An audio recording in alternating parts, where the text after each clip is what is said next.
कथा। भगवान श्री कृष्ण कहते हैं, मुझे समझ पाना इतना भी आसान नहीं है। राधे राधे। जैसा मैं तब मैनी तो पंडित चुपचाप सबका स्वागत करती हूँ। इस प्रसंग का वर्णन श्रीमद् भगवद गीता में मिलता है। भगवान श्री कृष्ण कहते हैं, हे अर्जुन, मुझे समझ पाना इतना भी आसान नहीं है। मैं सबके समझ में नहीं आता हूँ। जो मूढ़ होते हैं यानी मूर्ख होते हैं और जो लोग शराब मांस मदिरा का सेवन करते हैं वो तो मुझसे अति दूर रहते हैं, लेकिन जो कि सामाजिक ज्ञान प्राप्त करते हैं और दिखावे की भक्ति करते हैं ऐसे लोग मुझे समझ नहीं पाते हैं, क्योंकि मैं इनकी समझ में नहीं आता हूँ। ये लोग लोगों को दिखाने के लिए करते हैं कि हम भी भक्ति करते हैं, हम भी ईश्वर के भक्त हैं, लेकिन ना तो मैं इनके पास आना चाहता हूँ और ना ही मैं इनके पास भटकता भी हूँ। जो लोग मुझे दिखावे के लिए इस्तेमाल करते हैं मैं उनके पास रहना भी नहीं चाहता हूँ। हे अर्जुन, जो लोग मुझे प्रेम से भजते हैं मैं उनके पास रहता हूँ। मुझे समझने के लिए केवल प्रेममयी भक्ति ही मुझे उनके पास लाती है और वो मुझे समझ सकते हैं। जो मेरी भक्ति में लीन होता है वही मनुष्य मेरा हो सकता है, नहीं तो अन्यथा कोई नहीं। भौतिक संसार में सुख और दुख के उलझन में फंसे ये मनुष्य मुझे नहीं जान पाते हैं। जो लोग मुझे जानते हैं वो लोग सुख और दुखों से परे होते हैं, हटकर होते हैं। उन्हें न दुख की पीड़ा सताती है और न ही उन्हें सुख का ही अधिक लोभ रहता है। ज्यादा धन आ जाने पर भी वह अहंकारी नहीं होता है। हे अर्जुन, जो लोग मुझे भजते हैं ना, उन्हें किसी चीज का लालच भी नहीं रहता है। ना हम प्रकाश सर्वस्य योग माया समावृतः मूढ़ो अयम नाभि जानाति लोको माम जम व्ययम। मैं मूर्खों तथा अल्पज्ञों के लिए कभी भी प्रकट नहीं हूँ। उनके लिए तो मैं अपनी अंतरंगा शक्ति द्वारा आच्छादित रहता हूँ, अतः वे यह नहीं जान पाते कि मैं अजन्मा तथा अविनाशी हूँ।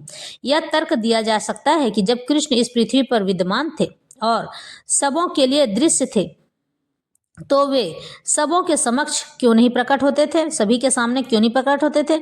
लेकिन वास्तव में वे हर एक के समक्ष प्रकट नहीं थे। अब कृष्ण विद्यमान थे तो उन्हें भगवान के रूप में समझने वाले व्यक्ति थोड़े ही थे। जब कुरु सभा में शिशुपाल ने कृष्ण के सभा अध्यक्ष चुने जाने का विरोध किया था तो भीष्म ने कृष्ण के नाम का समर्थन किया और उन्हें परमेश्वर घोषित किया। इसी प्रकार पांडव तथा कुछ अन्य लोग उन्हें परमेश्वर के रूप में जानते थे, लेकिन सभी ऐसे नहीं थे। अभक्तों तथा सामान्य व्यक्ति के लिए वे प्रकट नहीं थे। इसलिए भगवद गीता में कृष्ण कहते हैं कि उनके विशुद्ध भक्तों के अतिरिक्त अन्य सारे लोग उन्हें अपनी तरह समझते हैं। वे अपने भक्तों के समक्ष ही आनंद के आगार के रूप में प्रकट होते हैं, लेकिन अन्यों के लिए अल्पज्ञ अभक्तों के लिए वे अपनी अंतरंगा शक्ति से आच्छादित रहते हैं। श्री भागवत में कुंती ने अपने प्रार्थना में कहा है कि भगवान योग माया के आवरण से आवृत हैं, यानी कि भगवान योग माया से हटे हुए हैं, अतः सामान्य लोग उन्हें समझ नहीं पाते हैं। ईशोपनिषद भी इस योग माया आवरण की पुष्टि हुई है, जिसमें भक्त प्रार्थना करता है, हिरण्मयेन पात्रेण सत्य स्यापि हितम मुखम तत्वम पुसन्न पावृणु सत्य धर्माय दृष्टये। हे भगवान, आप समग्र ब्रह्मांड के पालक हैं और आपकी भक्ति सर्वोच्च धर्म है। इसलिए मेरी प्रार्थना है कि आप मेरा भी पालन करें। आपका दिव्य रूप योग माया से आवृत है। ब्रह्म ज्योति आपके अंतरंगा शक्ति का आवरण है। कृपया इस तेज को हटा लें, क्योंकि यह आपके सच्चिदानंद विग्रह के दर्शन में बाधक है। भगवान अपने दिव्य सच्चिदानंद रूप में ब्रह्म ज्योति की अंतरंग शक्ति में आवृत हैं, जिसके फलस्वरूप अल्पज्ञानी निर्विशेषवादी परमेश्वर को नहीं देख पाते हैं, उन्हें नहीं समझ पाते हैं। श्री भगवत में ब्रह्मा द्वारा की गई यह स्तुति है, हे भगवान, हे परमात्मा, हे समस्त रहस्यों के स्वामी, संसार में ऐसा कौन है जो आपकी शक्ति तथा लीलाओं का अनुमान लगा सके। आप सदैव अपने अंतरंग शक्ति का विस्तार करते रहते हैं, इसलिए कोई भी आपको नहीं समझ सकता है। विज्ञानी तथा विद्वान भले ही भौतिक जगत की परमाणु संरचना की विभिन्न ग्रहों का अन्वेषण कर ले, यानी कि अनुसंधान क्यों न कर ले, लेकिन अपने समक्ष आपके विद्यमान होते हुए वे आपकी शक्ति की गणना करने में असमर्थ हैं। भगवान कृष्ण न केवल अजन्मा है अपितु अव्यय भी हैं। वे सच्चिदानंद रूप हैं और उनकी शक्तियां अव्यय है। इस तरह से भगवान ब्रह्मा भी भगवान श्री हरि के कृष्ण के नाम के उच्चारण के साथ उन्हें पर ब्रह्म कहते हैं। ना हम प्रकाश सर्वस्य योग माया समावृतः मूढ़ो अहम नाभि जानाति लोको माम जम व्ययम। अव्यक्तम व्यक्तिमापन्नम मनन्यते माम बुद्धया परम भाव मजानंतो ममा व्यय मनुतमम। बुद्धिहीन मनुष्य मुझको ठीक से न जानने के कारण सोचते हैं कि मैं भगवान कृष्ण पहले निराकार था और अब मैंने इस स्वरूप को धारण कर लिया है। वे अपने अल्पज्ञ ज्ञान के कारण मेरी अविनाशी और सर्वोच्च प्रकृति को नहीं जान पाते हैं। देवताओं के उपासकों को अल्पज्ञ कहा गया है और इस श्लोक में निर्विशेषवादियों को भी अल्पज्ञ माना गया है। भगवान कृष्ण अपने साकार रूप में यहाँ पर अर्जुन से बातें कर रहे हैं, लेकिन तब भी निर्विशेषवादी अपने अज्ञान के कारण तर्क करते रहते हैं, यानी कि जो लोग भगवान को नहीं मानते हैं। त्वाम शील रूप चरित परम प्रकृष्ट सत्वेन सत्विकतया प्रबलैश्च शास्त्र प्रख्यात दैव परमार्थ विदाम मतैश्च नैवासुर प्रकृतिय प्रभवंती बोद्धुम। हे प्रभु, व्यासदेव तथा नारद जैसे भक्त आपको भगवान रूप में जानते हैं। मनुष्य विभिन्न वैदिक ग्रंथों को पढ़कर आपके गुण रूप तथा कार्यों को जान सकता है और इस तरह आपको भगवान के रूप में समझ सकता है, लेकिन जो लोग रजो तथा तमोगुण के वश में हैं, ऐसे असुर तथा अभक्तगण आपको नहीं समझ पाते हैं। ऐसे अभक्तगण वेदांत उपनिषद तथा वैदिक ग्रंथों की व्याख्या करने में कितने ही निपुण क्यों न हो, कितने ही प्रतिभावान क्यों न हो, वे भगवान को नहीं समझ पाते हैं। ब्रह्म संहिता में यह बताया गया कि केवल वेदांत साहित्य के अध्ययन से भगवान को समझा नहीं जा सकता है। परम पुरुष को केवल भगवत कृपा से जाना जा सकता है। जो लोग भगवत सुनने जाते हैं, जो भगवत देखने जाते हैं, जो भगवत गीता का अनुसरण करते हैं, जो भगवान के हर लीला का अनुसरण करते हैं। इसलिए श्लोक में स्पष्ट रूप से कहा गया है कि न केवल देवताओं के उपासक अल्पज्ञ होते हैं, अपितु वे अभक्त भी जो कृष्ण भावनामृत से रहित हैं, जो वेदांत तथा वैदिक साहित्य के अध्ययन में लगे रहते अल्पज्ञ हैं और उनके लिए ईश्वर के साकार रूप को समझ पाना संभव नहीं है।